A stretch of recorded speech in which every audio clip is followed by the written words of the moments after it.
नमस्कार दोस्तों, आज 19 अप्रैल 2026 की सबसे बड़ी और ताजा खबरें लेकर हम आपके सामने हाजिर हैं। देश और दुनिया की हर बड़ी हलचल, हर जरूरी अपडेट सिर्फ कुछ ही मिनटों में। लेकिन शुरू करने से पहले आपका एक छोटा सा जीके सवाल।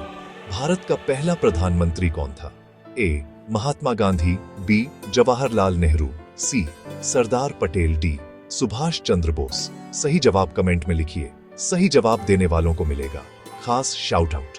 वीडियो को लाइक, शेयर और सब्सक्राइब जरूर करें, क्योंकि यहाँ मिलती हैं सबसे तेज और भरोसेमंद खबरें।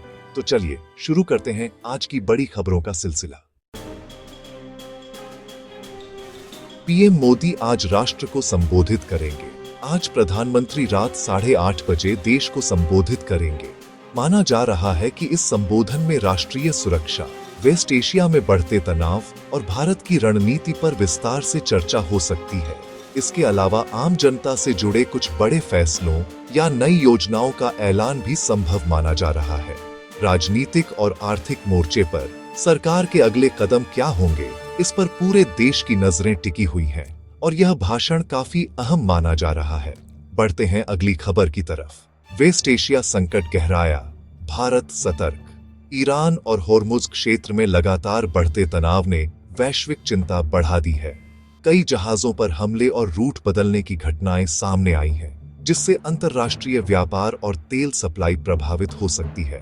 भारत सरकार ने अपने नागरिकों और व्यापारिक हितों की सुरक्षा को ध्यान में रखते हुए अलर्ट जारी किया है और हालात पर लगातार नजर रखी जा रही है। इस क्षेत्र में अस्थिरता का असर पूरी दुनिया की अर्थव्यवस्था पर पड़ सकता है। बढ़ते हैं अगली खबर की तरफ। देश के कई राज्यों में आंधी बारिश और लू का अलर्ट। देश भर में मौसम का मिजाज तेजी से बदल रहा है। दिल्ली, उत्तर प्रदेश, बिहार और राजस्थान समेत कई राज्यों में जहां एक तरफ भीषण गर्मी पड़ रही है, वहीं दूसरी तरफ आंधी बारिश और तेज हवाओं का अलर्ट भी जारी किया गया है।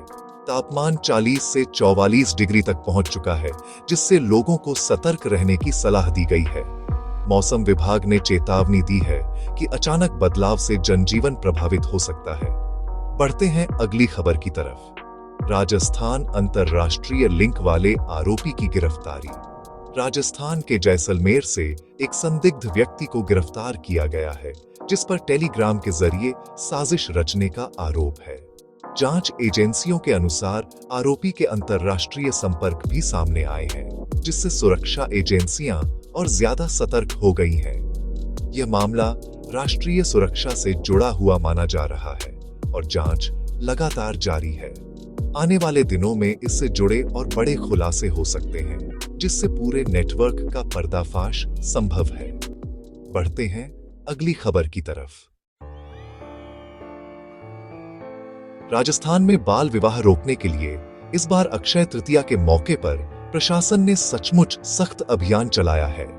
गांव-गांव निगरानी काफी बढ़ा दी गई है और जैसे ही कोई संदिग्ध मामला सामने आता है, तुरंत कार्रवाई की जा रही है।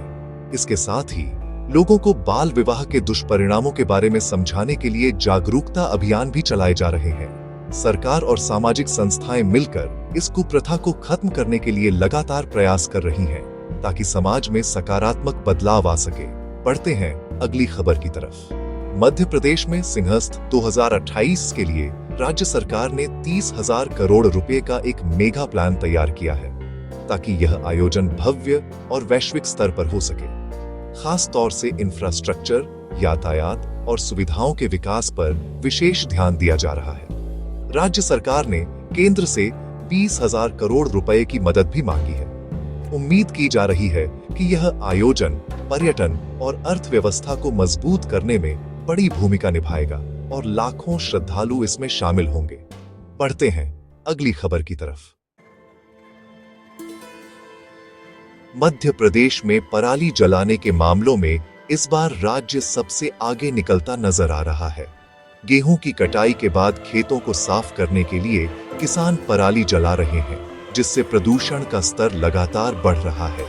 पर्यावरण विशेषज्ञों ने इसे वाकई गंभीर चिंता का विषय बताया है और सरकार से सख्त कदम उठाने की मांग की है। अगर समय रहते इस पर नियंत्रण नहीं किया गया तो इसका असर स्वास्थ्य और पर्यावरण दोनों पर पड़ेगा। बढ़ते हैं अगली खबर की तरफ। उत्तर प्रदेश में होमगार्ड भर्ती परीक्षा की तारीखें भी अब घोषित कर दी गई हैं। 25 से 27 अप्रैल के बीच 74 जिलों में परीक्षा आयोजित होगी। इसके साथ ही बाकी परीक्षाओं को भी कड़ी निगरानी में कराया जा रहा है ताकि किसी प्रकार की गड़बड़ी न हो। लाखों उम्मीदवार इस परीक्षा में हिस्सा लेने वाले हैं और प्रशासन ने इसकी पूरी तैयारी कर ली है। यह भर्ती युवाओं के लिए रोजगार का एक बड़ा अवसर साबित हो सकती है। बढ़ते हैं अगली खबर की तरफ। बिहार के किसानों के लिए एक बड़ी राहत की खबर आई है। केंद्र सरकार की मंजूरी के बाद पहली बार मसूर, चना और सरसों की खरीद न्यूनतम समर्थन मूल्य यानी MSP पर शुरू कर दी गई है। इससे किसानों को अपनी फसल का सही दाम मिलेगा और बिचौलियों से भी राहत मिलेगी। यह कदम कृषि क्षेत्र को मजबूत करने और किसानों की आय बढ़ाने के लिए काफी अहम माना जा रहा है। बढ़ते हैं अगली खबर की तरफ। बिहार में भीषण गर्मी के बीच अब मौसम ने करवट ली है। कई इलाकों में आंधी, बारिश और तेज हवाओं का अलर्ट जारी किया गया है, जिससे तापमान में गिरावट की उम्मीद की जा रही है। लोगों को गर्मी से थोड़ी राहत मिल सकती है, लेकिन मौसम विभाग ने सभी को सतर्क रहने की सलाह दी है। अचानक मौसम बदलने से फसलों और जनजीवन पर असर पड़ सकता है, इसीलिए सावधानी जरूरी है। तो ये थी आज की 10 बड़ी खबरें। कैसी लगी आपको ये सारी खबरें? मुझे कमेंट्स में जरूर बताइए।